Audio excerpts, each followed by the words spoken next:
the one angle, and I don't know.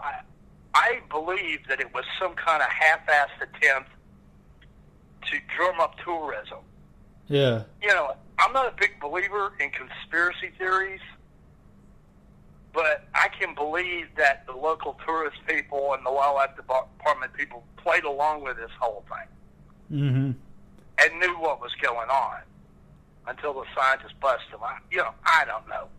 I have it's no way. possible. I've not been able to find the guy that allegedly found it and shot the video, this Jeff Warren guy.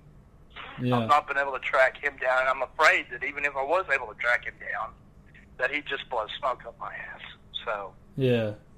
you know, if new information arises, you know, that convinces me otherwise, I'll change my mind, but I don't see it happening, and I really think that this is probably just a taxidermied model, or maybe not even that, maybe just a model that somebody built. Yeah, because, like... And the whole thing was a hoax, you know. If I had found it, I would have taken close-up shots. I would have taken the body, too, probably, and called... Yeah, there's just... I would have called too many red flags. I would have grabbed the body and called you and started heading to your place. Yeah, there's just something ain't right there, you know? But, someone in the chat had a question. They were wondering if you know any lake monster stories for Lake Okeechobee. Well, yeah, there are stories. I have yet to really look into them very deeply, but I am aware that there are monster stories coming out of Lake Okeechobee. Yeah. It's the biggest lake in Florida. Yeah. If you'll bear with me, you know, I might be able to dig up some stuff that for the next time we get together. But yeah, I have heard reports coming out of Lake Okeechobee. Yeah. Nice. Okay, I'm just trying to find what I'm looking for here. If you'll give me a minute here. Did you hear about there was some story I heard about like giant like penguins or something like that? Yeah, that's a hoax that happened up at Tarpon Lake. Yeah. Yeah, I'm trying to find this stupid computer I've got. The screen is so small. I have such a hard time seeing on it. I understand. Yeah. For the penguins thing, didn't they use some giant piece of machinery and like... What they had metal feet. Oh, metal feet. That a guy had stuck on boots, and he left these giant three-toed penguin footprints all over the beach. Oh, good grief. Why can't I find this? Which, I've got that file pulled up if you want me to find anything. Oh, just bear with me a minute here.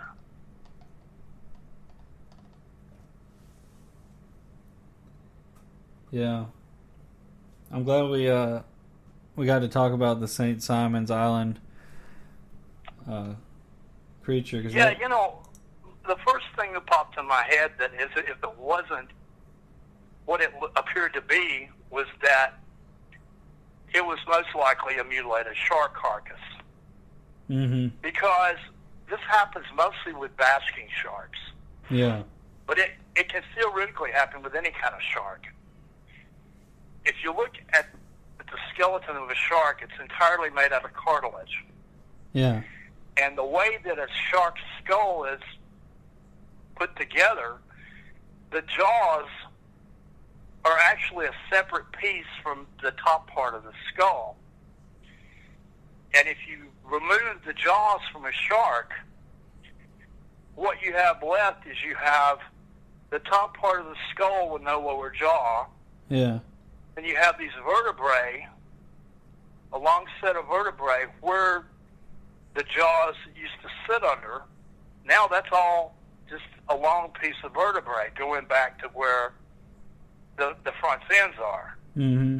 So you pull the jaw off, and what you've got is what looks like a small head and a long neck, and then you've got the front fins.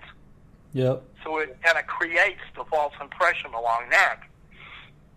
This happens in nature a lot of times with the basking shark. I can't tell you how many times they found rotten basking shark carcasses with the jaws missing and thought they had found a dead plesiosaur, you know. Yeah, because it does look similar. Yeah, and that was, you know, trying to account for that St. Simon's Island thing. That was one possibility that popped into my head, and also this weird eel-looking shark called a frill shark. But the problem in both cases is that you could look at the St. Simon's Island thing and see that it had a lower jaw and an undeformed head. Yeah. And that if you look at the frilled shark, you see a similar type head and a long body, but the gills are right up next to the head. And you can look at the St. Simon's Island thing and see it had no gills. So those two factors seem to rule out off the bat that either being a basking shark or a frilled shark. So what you were left with was something that looked like the Altamaha statue. Yeah. A creature with a snake or turtleish-looking head, or dinosaurish, plesiosaurus-looking head, a long neck, a set of front flippers, a large body, no back flippers, and this long tail. Yeah. So the fact that nothing has turned up and nobody seems to have been able to find nothing, and, you know, just all these red flags all over the place, rather than saying, oh, it was a dead baby Altamaha that got lost. Yeah. It was the model that somebody photographed on the beach and then went and hid somewhere. Mm-hmm. You know, but I don't know for sure. And of course, you know, there's probably going to be people out there saying, oh, they didn't want us to know about it. They took and hid the body. Mm-hmm. Whatever. I doubt that. I think it's more likely, if there's something funny going on, that it was a deliberate hoax. Yeah.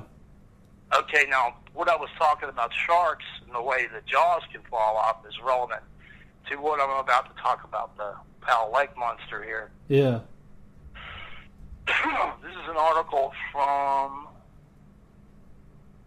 the South Walton Beach newspaper from 2010. So probably just the simplest way to do this is just read it verbatim. So yeah. This is from October 7th, 2010. Tales of creature of Powell Lake persist.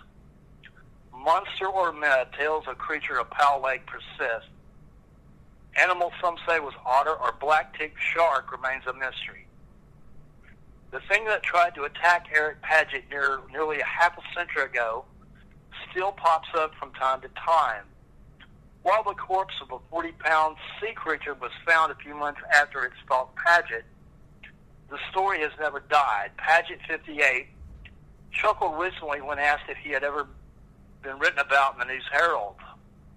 That old sea monster out there, he said, as Halloween neared last week,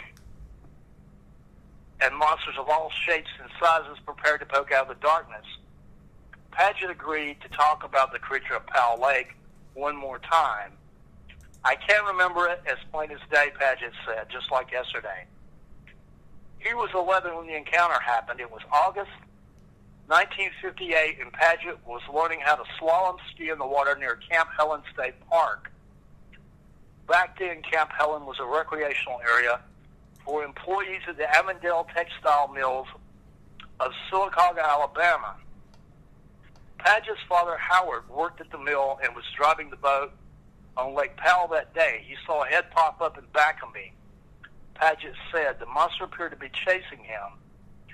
Paget said his father whirled the boat around to get between Paget and the creature and snatched the boy out of the water with one hand. Although the creature has not hurt anyone, Paget said his father felt sure Paget was in danger. He said the head popped up, opened its mouth, and was coming toward me. Paget said it could swim fairly fast. Paget did not get a glimpse of the sea creature until he was back in the boat. He was a kind of a greasy black, Paget said. His father and other boaters chased the creature around Lake Powell that day, but could not catch it, Paget said. Then in February 1959, the carcass of a 4-foot-long, 40-pound monster was discovered in 3 feet of brackish water in Latimer's Bayou near Phillips Inlet. The News Herald reported. Writer David Chandler described the creature this way. It had nostrils, ribs, and lungs, rounded flippers, a dorsal fin, and an oversized jaw, with 3 rows of teeth comparable in size and structure to a shark. No one could identify the strange creature, so the head was removed and sent to the Smithsonian Institute in Washington, D.C. Contacted this month, an official with the Smithsonian said that it would be nearly impossible to find out what happened to the specimen without knowing who had received the head almost 50 years ago. Luckily, the News Herald reported the Smithsonian findings more than once. Scientists said it was a black-tip shark, common to the area because the Gulf of Mexico flowed into Lake Powell at that time. But Paget maintains that finding it is as murky as a Florida pond. It had lungs. It was a mammal, Paget said. It looked exactly like the picture. The picture to which he referred is a sketch of a Loch Ness Monster-esque critter printed with the original newspaper story on the discovery of the creature's remains. Some believe that News Herald cartoonist Wally Reichert stressed visual energy over geographic or biological accuracy.